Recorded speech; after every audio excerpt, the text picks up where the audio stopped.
Well, hello, Rizzle.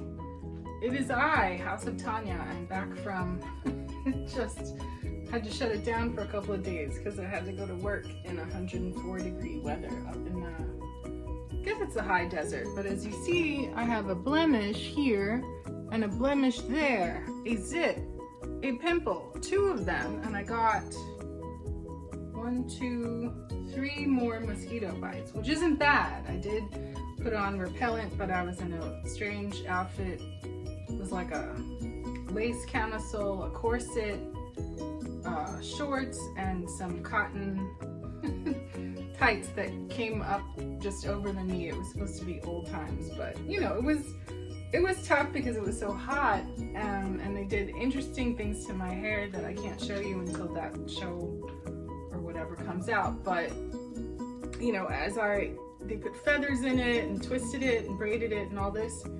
It looked fairly simple, but when I tried to take it apart, it was like 90 hairpins, and the gel that the hairstylist had used to twist my hair back, I put water in it, I put conditioner in it, I ran a hot towel over it, I put oil in it. Nothing would undo this, I don't know what, gel cement. So I actually had to wash my hair, which I try not to do too much, but I cut it.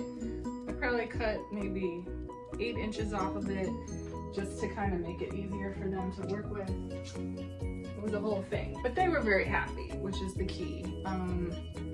But yeah, I'm glad to be home, and I'm gonna get into some vegetables and fruits and, you know, make some spa water with some Persian cucumbers sliced up, eat some oranges. I'm gonna get some peppers ready in case I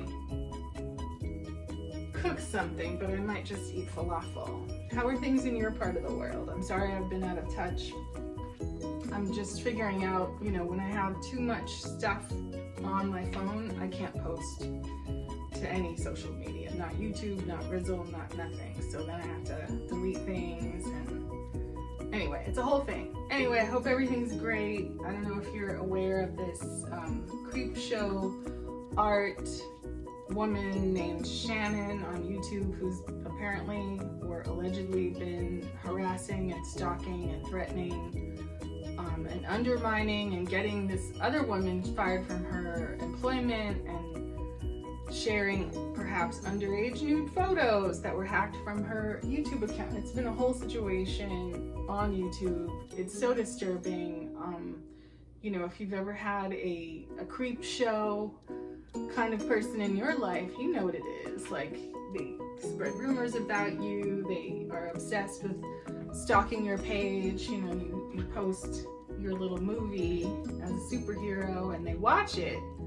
You know, 500 people watch it, 4 people like it. So what's that math about?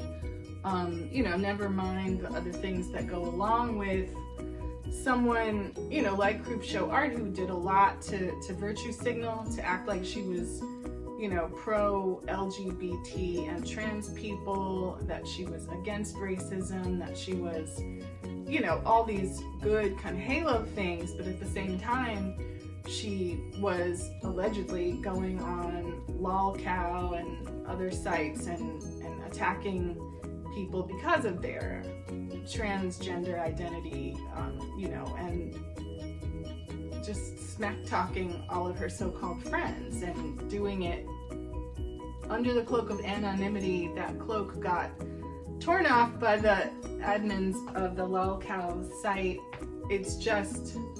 It's so upsetting, but you know, it just reminds you that you can't trust everybody, and that some of the same people will be like this close to you. And you know, apparently CreepShow Art, aka Shannon, was love bombing her friends and, you know, manipulating them into thinking that she was a good person. She was grooming them. So at the same time, she was, you know, trying to drive certain people, you know, other creators on YouTube. I think, is it Lovely Peaches? Something Peaches? Hope EmilyArtful peaches. I have to look it up. But you know, other creators she was really trying to drive to despair, if not self-harm or game ending, if you know what I'm saying.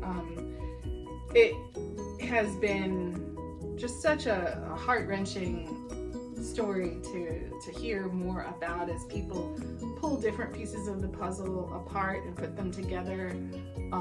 You know, this creator, CreepShow Art, aka Shannon, is like hiding out, changed her phone number, no one can reach her, and you know, all of her friends are twisting in the wind and everyone's demanding an explanation. And you know, that's the risk of being close to people who, you know, they have two faces. One is the one they show to their friends, and the other is the one that they show to their enemies. You know, I definitely have had some situations recently with one particular woman who, she was my best friend during quarantine, wanted to go to protests with me and all of this, and you know, needed me to be her wing woman because she was trying to, shall we say, link up romantically with an African-American man. And you know, I was her, you know, African-American girlfriend. You know, I had this so-called friend who really sought me out because she wanted to link up romantically with a man of color, and I guess I was her only woman of color friend, and she, you know, would have me in tow, and we spent all this time together. But then I figured out she had gone behind my back and accused me of dressing like I'm homeless, being a drunk, and then she was telling, you know, mutual women friends of ours that I have an OnlyFans account, and that's how I make my living. I mean, I wish I had such a thing, but as you know, I like dairy food, I like meat, I like pork, I like food in general.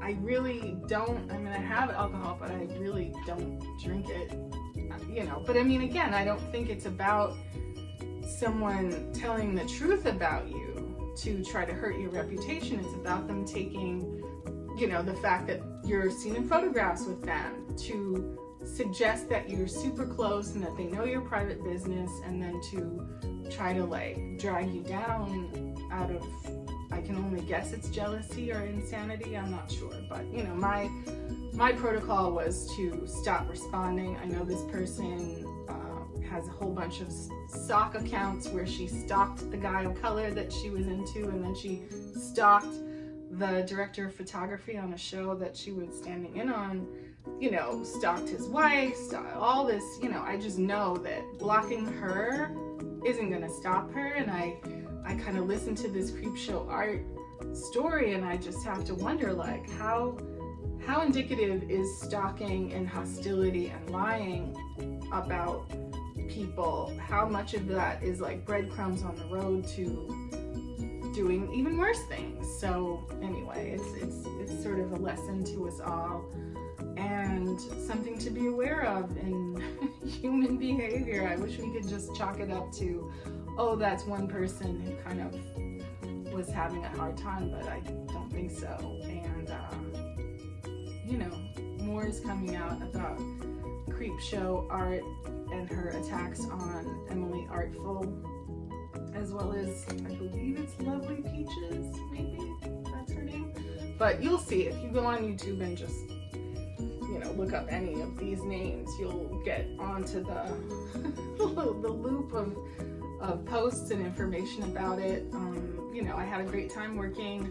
I'm glad to not be working. I had one day in bed because of how high the temperatures were, you know, and of course it pushes your ribs and everything together. It's hard to breathe, it's hard to eat. As hydrated as I tried to stay, like, just having these, like, you know, blemishes on my face, it's not a happy thing, but I'm recovering, and I'm gonna get get into some, you know, colorful fruits and vegetables, and then have some coffee so that we can make another sprinkle for our snail friend. We did get some more oregano, thyme, and basil.